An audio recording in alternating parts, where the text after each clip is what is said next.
There are no subtractions and divisions in our mind. There is only addition and multiplication. I will just remove negative thoughts and I will have positive thoughts. All the best, it's not going to work. It's just that you need to pay little attention as to how it functions. You will see there is a distinction between what is you and what you have gathered.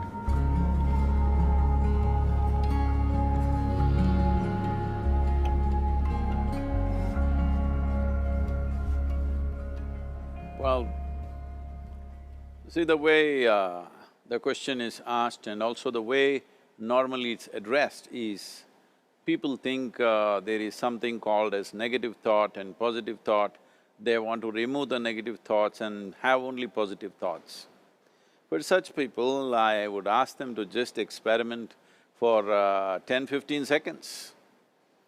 Let them forcefully remove one thought from their mind. For example, next 10 seconds, just don't think of a monkey.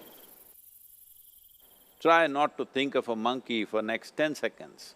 You will see you will be full of monkeys. So what I'm saying is, this is the nature of your mind, because in this mind, all the three pedals are throttle. There is no brake, there is no clutch. Whatever you touch, it will only go faster. In this kind of mind, people have been taught from moral teachers and religious teachers, do not think about bad things. Well, since then it's been a full-time job. So there is no way you can handle the mind like this. This doesn't need any great enlightenment.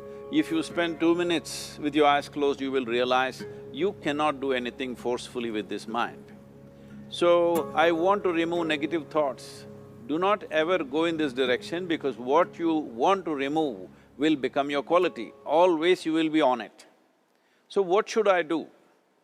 The thing is this, without understanding the fundamental mechanism of this mind, because our mind, human mind, is the most sophisticated computer on the planet. Even all the supercomputers have come out of this. When this is the case, is it not important that we understand the mechanics of how it functions? One simplistic aspect of how it functions is, there are no subtractions and divisions in our mind. There is only addition and multiplication. If you try to do something with it, it will say one more. If you try hard, it will multiply into many more. In this mind, you don't try to identify what is positive, what is negative and try to remove it. First of all, one needs to understand, this mind of yours, this body of yours is supposed to serve you. The life that you are is important. Body and mind are vehicles that must serve us. If you sit in a vehicle, it must go where you want to go. If it goes to its own destination, what is the point of such a vehicle? It's just a nuisance. Right now, most human beings are unfortunately experiencing this fantastic possibility of human mind as a nuisance, as a troublesome thing. Well, this is the most beautiful thing you have. It's just that you need to pay little attention as to how it functions. One simple thing is this. First and foremost process is, that's why we put out this process called Isha Kriya. This is to distance yourself from your physiological and psychological process. There is something called as you which exists.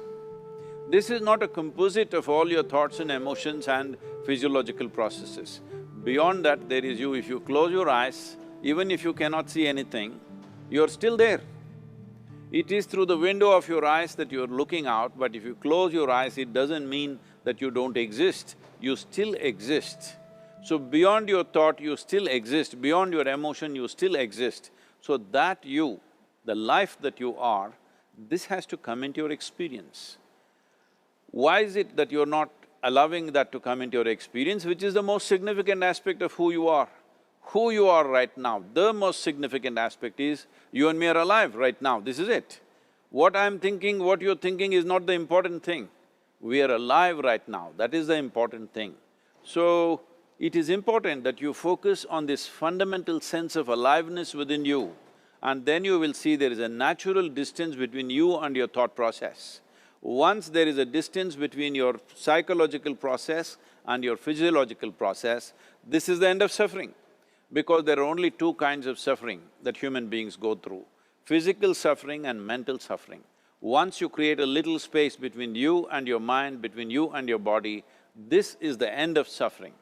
This is something every human being has to experience and know, otherwise thinking I will just remove negative thoughts and I will have positive thoughts, all the best, it's not going to work 100%, it's not going to work because nobody can remove it, they can avoid it for some time. So when negative thoughts come, you say Ram Ram, Shiva Shiva, whatever you want, but this is just avoiding, it's not gone. The moment you stop that, it will pop back with great force, otherwise it'll come back in your dreams.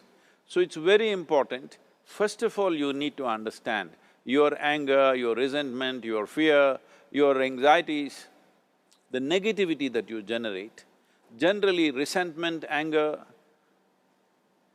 it is always directed towards somebody.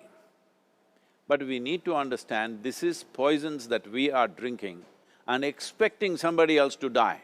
Fortunately, life doesn't work like that. If I drink poison, I die. If I drink poison, you don't die.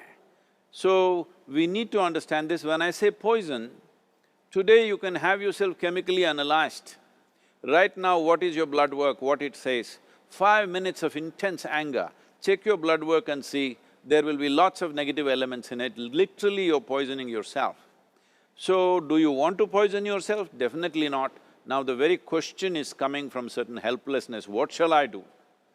Don't do anything, just sit back and just concern yourself with something which is a life process. Maybe your heartbeat, maybe your breath, maybe just a sensation of being alive. Depending upon how sensitive or how perceptive you are, accordingly, find something. It could be a sensation in the body, it could be breath, it could be heartbeat, it could be anything, something which indicates life to you. Just pay attention to that for some time. Slowly you will see there is a distinction between what is you and what you have gathered, which includes both your physiological and psychological possibility or mess, whatever you made out of it.